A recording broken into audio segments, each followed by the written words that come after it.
Commercial gas సరఫరా నిలిపివేయడంతో తమ వ్యాపారానికి గండిపడిందని తెలంగాణ హోటల్స్ అసోసియేషన్ అధ్యక్షుడు వెంకటరెడ్డి తెలిపారు.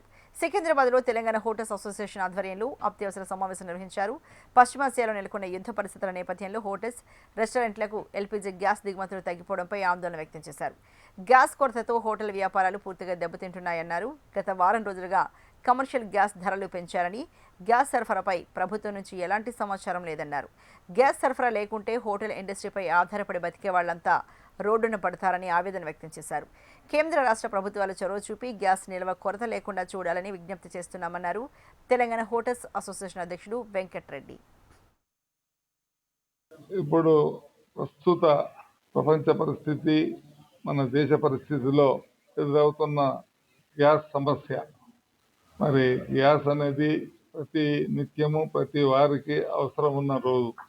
అటువంటి పరిస్థితి మరి ఇజ్రాయెల్ వాళ్ళ వల్ల వచ్చిన సంక్షోభం మరి మన దేశం మీద ఏర్పడుతుంది. అన్నిటికంటే ముఖ్యంగా ఈ హోటల్ పరిశ్రమకు చాలా లోటైన పరిస్థితి. గ్యాస్ లేకపోతే హోటల్ పరిశ్రమ అనేది లేదు. గ్యాస్ అనేది ఒక శ్వాస లాంటి ఆక్సిజన్. అటువంటి ఆక్సిజన్ ఎలా అయితే ఆగిపోతుందో ఈ హోటల్ పరిశ్రమ కూడా అలా ఆగిపోయే పరిస్థితి ఉన్నది.